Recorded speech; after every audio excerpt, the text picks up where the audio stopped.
నమస్తే. భవిష్యత్తుకి సంబంధించి ఎన్నో ముఖ్యమైన విషయాలు, ముఖ్యంగా రాజకీయాలకు సంబంధించి గతంలో చెప్పినటువంటి విషయాలన్నీ కూడా మాక్సిమం రుజువైన సందర్భాలే చూసాం. దానికి కారణం స్వతహాగా తనకి దివ్య దృష్టి కలిగి ఉండటం, చిన్నతనం నుంచే తను దివ్య దృష్టితో ఎన్నో విషయాలు జరగబోయి చెప్పడం జరిగింది. పుస్తకాలు కూడా రాయటం జరిగింది. మనందరికీ సుపరిచితులు పివి రెడ్డి సార్. చాలా వీడియోస్ నేను చాలా సంవత్సరాలుగా చేస్తూ ఉన్నాను కాబట్టి సార్ గురించి చాలా వరకు తెలుసనే చెప్పాలి. ఇక మనం ఎలక్షన్స్ 3 నడుస్తోంది ఇప్పుడు. నేను ఈ వీడియో చేసే టయానికి ఎంపీ ఎలక్షన్స్ నడుస్తున్నాయి.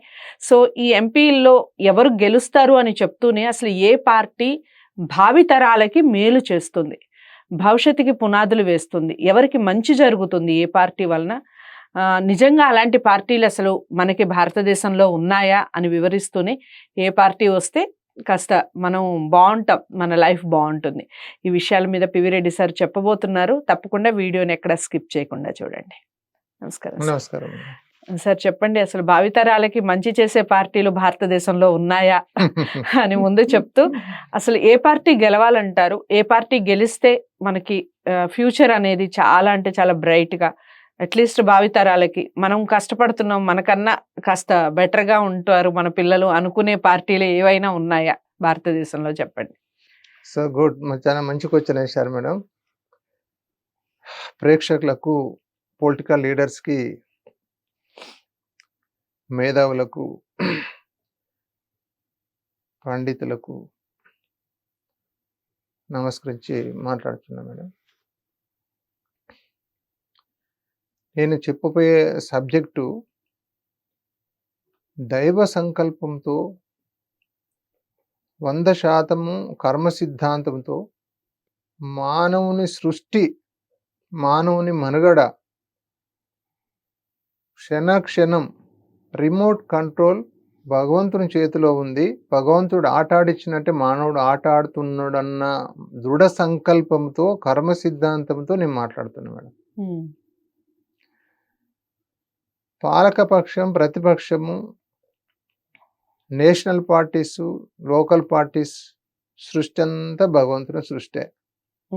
జన్మించిన ప్రతి మానవుని, ప్రతి మనుగడ, ప్రతి పొలిటికల్ పార్టీ అంతా డిపెండ్ అని మొత్తం భగవంతుని దగ్గర రిమోట్ ఉంది.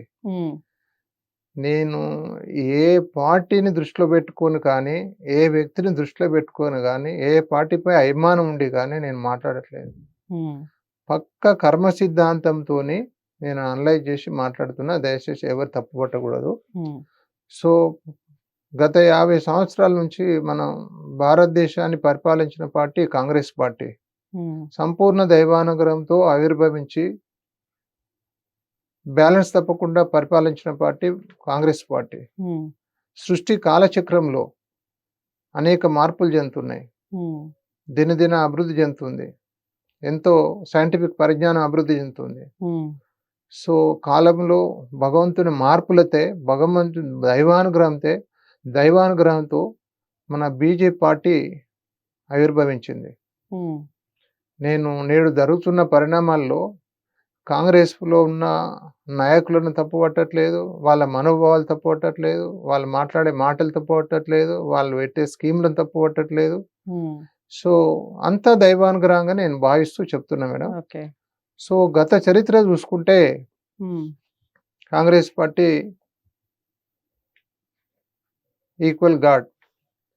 సో నేడు జరుగుతున్న పరిణామాలు నా దివ్యదృష్టితో చెప్తున్నా మేడం. పక్క 100% బీజేపీ, పక్క దేవుని పార్టీ. భగవంతుడు ఎగ్జాంపుల్గా ఉదాహరణ చెప్తున్నా నేను. మానవుని దృష్టిలో మానవుడు భగవంతుడు ఉన్నాడు అన్న సంకల్పము భావించిన వాళ్ళకు అర్థమవుతుంది. మానవుడు బ్యాలెన్స్ తప్పొచ్చు కానీ భగవంతుడు బ్యాలెన్స్ తప్పడు. మానవుని దృష్టిలో తన జీవితకాలం పరిపాలించాలన్న సంకల్పం ఉంటుంది. కానీ భగవంతుని దృష్టిలో చెడ్డవాని సృష్టి, మంచివాని సృష్టి భగవంతుని సృష్టి. నేను ఆ కోణంలో నేను భావిస్తూ చెప్తున్నా. బీజేపీ పార్టీ భగవంతుని పార్టీ. భగవంతుని పార్టీని ఎందుకంటున్నా అంటే,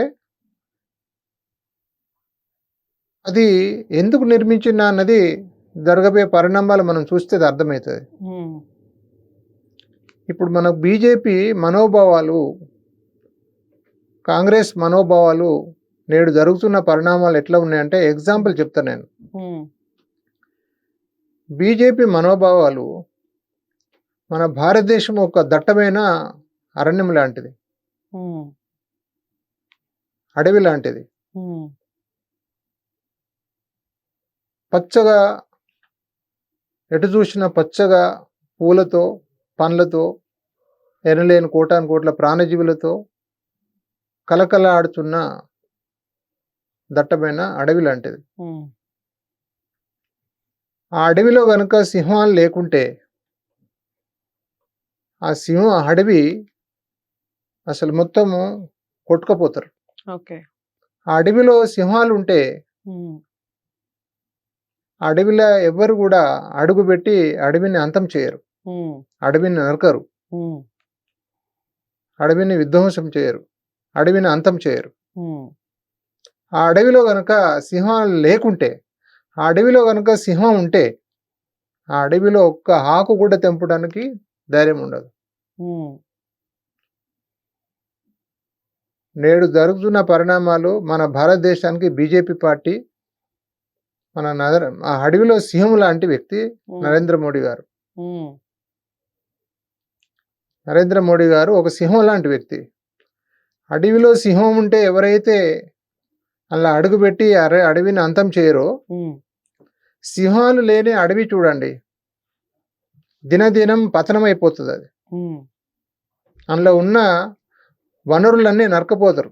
ఎగ్జాంపుల్గా ఎన్నో భూవనరులు ఉంటాయి మనకు, టేక్ మొక్కలని, లేకుంటే ఇంకా రకరకాల పాల వృక్షాలని, ఇంకేదో ఏదో ఇష్టం వచ్చినట్టు దొంగలు అది ఇది వాడి దాన్ని అడవిని అంతం చేస్తారు. అదే అడవిలో సింహం ఉంది అనుకోండి, ఆ అడవికి ఎవ్వరు కూడా ధైర్యం చేయలేరు. ఆ సింహం లాంటి వ్యక్తి నరేంద్ర మోడీ గారు. ఆ నరేంద్ర మోడీ గారు భారతదేశంలో ఇప్పుడు జరుగుతున్న పరిణామాలు, నరేంద్ర మోడీ గారి ఆలోచన విధి విధానం ఎలా ఉన్నాయంటే, స్వయం శక్తితో మానవుడు జీవించాలి, సంపూర్ణ ఆయుకాలంతో ఏ అనారోగ్యం లేకుండా జీవించాలి.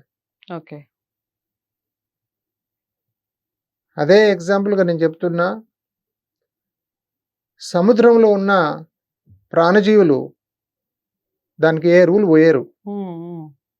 స్వయం శక్తితో అది పోరాటం చేస్తుంది, స్వయం శక్తితో ఇతర ప్రాణజీవులపై అది తిని దాని సంపూర్ణ ఆయుకాలంతో జీవిస్తుంది. అదే ఇప్పుడు చేపల పెంపకం చెరువులో ఉన్న చేపలు ఎట్లా ఉంటాయి చూడండి, అది ఆ రోజు ఎరువు వేస్తేనే తింటే, లేకుంటే ఆ ఎరువు వేయకుంటే అది మరణిస్తుంది. ఇప్పుడు నేడు జరుగుతున్న పరిణామాలు,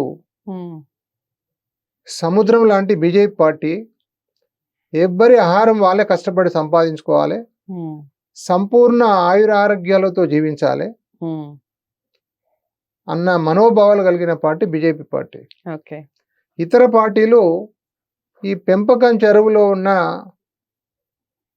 జంతువుల లాంటి అన్నట్టు, అంటే జీవరాశులు లాంటి అన్నట్టు. పెంపకం జంతువులు అంటే యజమాని ఆహారం వేస్తే బతుకుతాయి, లేకుండా చనిపోతాయి.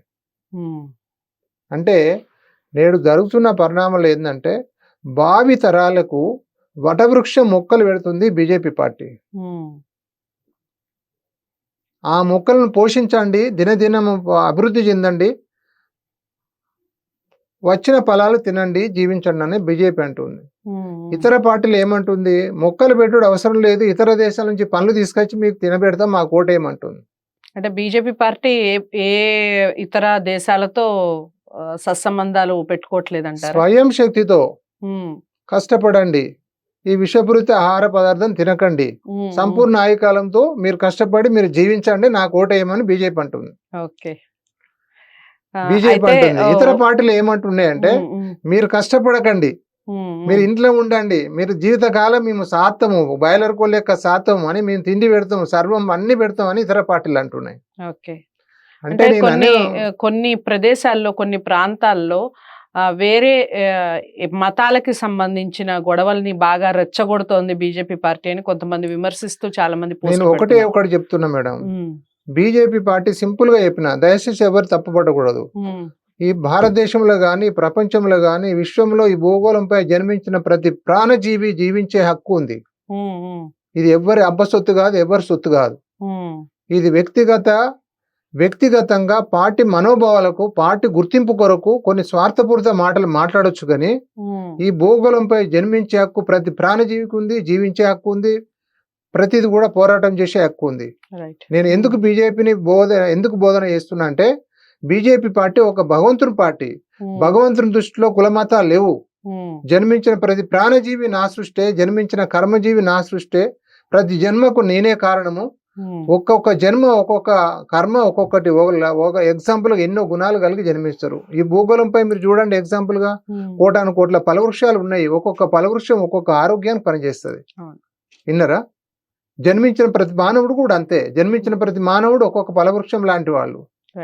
ఇప్పుడు అతను మామిడి పండ్లు కావాలంటే మామిడి పండు ఒకటే ఆరోగ్యానికి సరిపోదే. ఏదైనా అమృతం రోజు తింటే విషం అవుతుంది. అది సృష్టి కాలచక్రంలో భగవంతుడు సృష్టించిన పనులు కాల మార్పులకు అనుగుణంగా మీరు అన్ని తినండి, అన్ని ఆరోగ్యమే.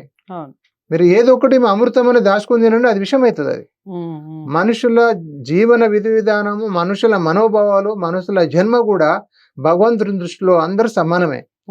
అయితే బీజేపీ పార్టీ అనేది నేను ఎందుకు చెప్తున్నా అంటే, ఎవరో తప్పులు మాట్లాడిన అన్నది నేను అట్లా అంటలేను.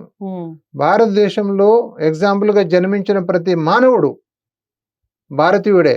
జన్మించిన ప్రతి మానవుని జీవించే హక్కు ఉంది, జన్మించిన ప్రతి మానవునికి పోరాటం చేసే హక్కు ఉంది. కానీ బ్యాలెన్స్ తప్పకుండా జీవించు అని బీజేపీ పార్టీ చెప్తుంది. కాబట్టి నేను ఎందుకు చెప్తున్నా అంటే, దయచేసి నేను చాలా దూరదృష్టితోనే చెప్తున్నా. బాయిలర్ కోళ్ళు లెక్క, పెంపకం జంతువులు లెక్క,